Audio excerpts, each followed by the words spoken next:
Howdy folks. Well, I know it's been a while since I posted a video, and I thought, well, it's about time I ought to put one up and show you guys what I've been working on the last 3 or 4 months, off and on. I've been putting together some of the kits that are produced by Clever Models, and also a couple of my own scratch builds. But I thought I'd at least show them to you, what I've been working on, and I know that you guys can build them better, because you're a lot better model builders than I am. But here's my work. I hope you enjoy it. Well, I guess if you're going to start off any particular project and any building, you got to have an outhouse, and this happens to be my rendition. Well, it's not exactly my plan. I found this out on the web somewhere, but it was the very first thing that I built, and it measures 1/2 inch by 1/2 inch, and it is a one-holder.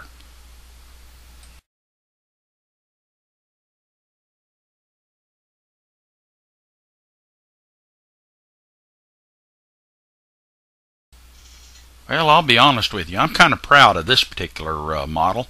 This is a model representing the old Tulsa trolley barn back just off the east side of downtown Tulsa. I actually worked in this barn for about 20 years before the company that took over that trolley barn went out of business. But I put it together and kind of made my rendition of it. Actually, it's fairly close to what it actually looked like, but I was proud to work there for over 20 years. But this is going to be my Hootersville train barn, and it measures 9 3/4 inches by 5 1/4 inches wide.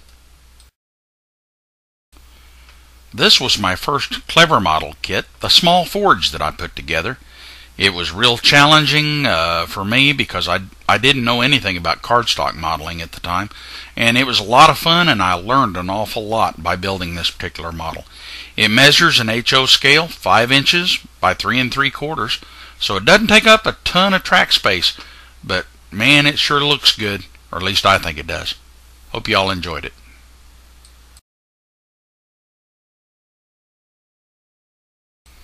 Well, here was my first multi-story building by Clever Models. I think this is the F.W. Woolworth building. I learned an awful lot building this one. The biggest thing I learned was the art of stiffening. That I didn't put near the bracing in this that I should have, and if you look at it, it kind of waves at you from the front too. So I kind of see where that's coming. There you can see the lack of bracing in the back. Like I said, I'm going to build this again, but it was fun. It measures 2 1/4 inches wide and 7 1/2 inches deep. Well, here's my citywide storage facility, another multi-story building. I did a little bit better bracing on this one, so it doesn't have the waviness of the others.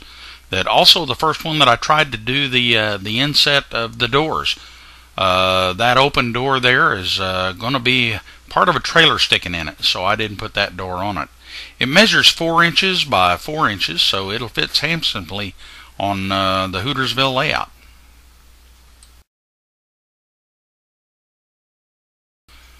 This is another Clever Models kit, the turbine house, which measures 4 1/2 inches long by 3 1/2 inches wide.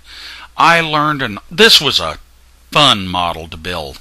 I learned a lot about making the roof right, and I'm going to end up kit bashing this one and making a couple of other buildings out of it. I was very impressed with this model, and I didn't build it real good, but I had a ball building it, and I'm going to take full advantage of being able to use this model many times. It's a fun one. Well, this is the water tank by Clever Models, and it measures 5 inches all the way around. This was one that I finally got my internal bracing right. This has nice square walls all the way up at the top.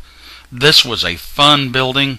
The only part that I had trouble with was the spout, being able to fold it correctly, and I finally gave up on it, and only because I'm going to use this as part of my brewery section on the Hootersville Layout. A fun one. This is the Florsheim shop, or the Florsheim building. It measures 5 1/2 inches wide by 3/4 inches deep. It was fun. It was one of my early models that I built, and I'm going to use this on Hootersville as well, but I'm going to rebuild it and make it a little deeper.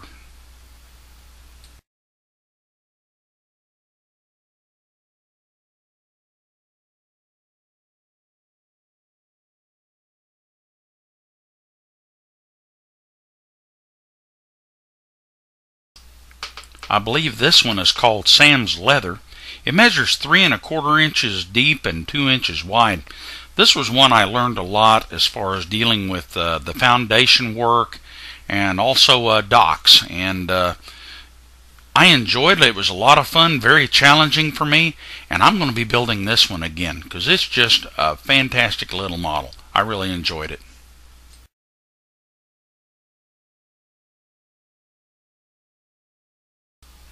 This next model was so fun I built it twice.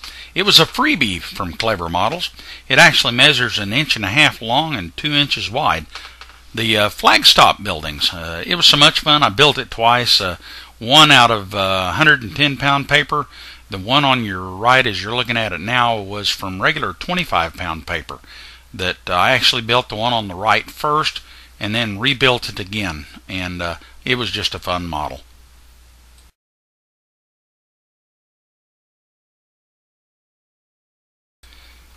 I guess you might say this is probably the model that is my favorite right now.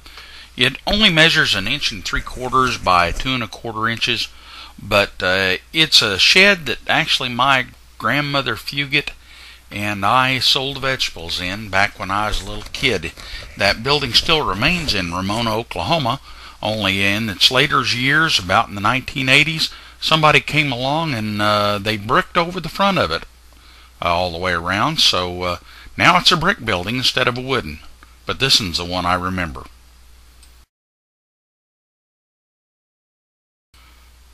Well, welcome to M.R. Biggins. Measures 3 inches long by 2 inches wide. I always wanted to own a sports bar, and of course, not being much of a drinker and not liking fighting bar fights, well, I guess that took me out of the lounge business.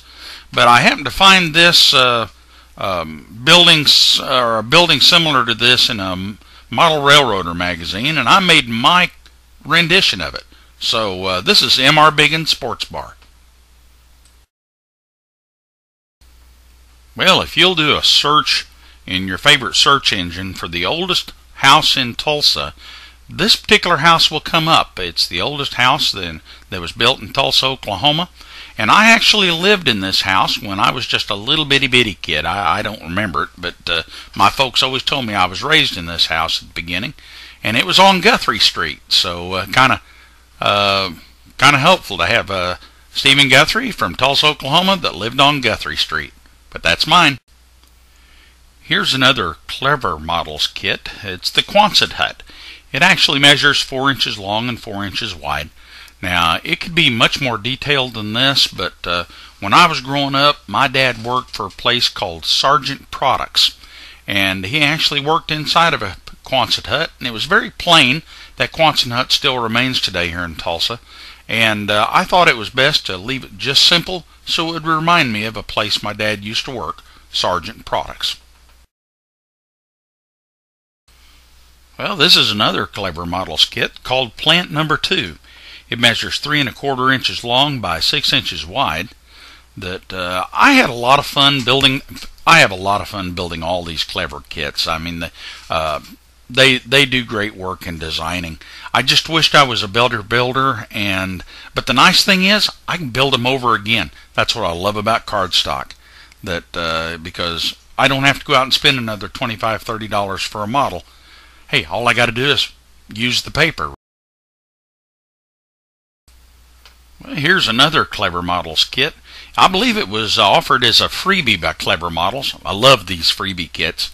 They're a lot of fun. This is the scale kit that was available, and it was one of the first Clever Models kits that I put together. It was it was a lot of fun. I was able to do some layering on this one. Some of the layering doesn't show in the windows that I did, but I actually did multiple layering in the windows. And I'm going to use this one on my layout. I enjoyed it.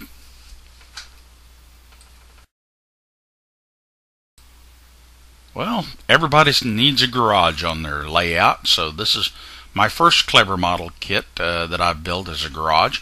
It's a single car garage. It only measures 1.5 inches long by 1 1/8 inches wide, made of brick, has recessed front door.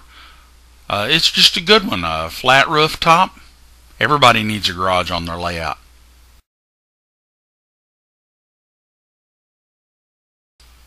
Well, here's the beginning of my neighborhood with a Clever Models home kit. It's a 2-story home, and there were some other additions that I did not put on this one because I want to make each one of the houses look a little different from the next one.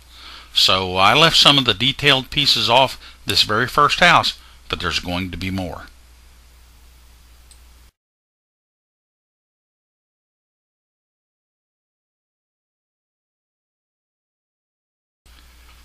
Well, here's the 2-stall shed. It was part of the J.L. Simmons furniture shop model kit. One of those places where a lot of times, especially in the older farm communities, I've noticed, I grew up with two-stall sheds like this out in the country, and it was good to see this model.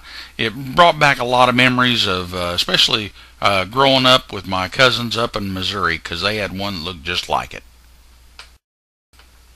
Okay guys, here's the prime reason why you need to upload your photos to Dave and Tom on the Clever Models site.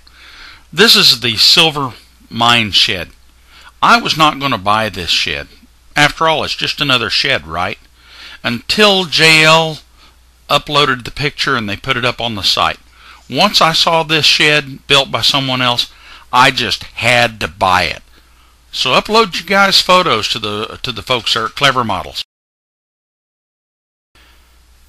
Okay guys, this is my very last model for this video. It's the J.L. Simmons furniture shop, measuring 5 inches long, 6 1/4 inches wide. I've had the most fun putting this together because it took a lot of different skills, and I think I'm starting to show that some of the stuff I'm learning, I'm actually starting to learn. Which means a lot to me, because some of these models I'm going to build over again, and it's nice to know that I think I can build them better now than I did when I built these models. Hey, I hope you've enjoyed my list of models, and I'll see you all soon. Bye-bye.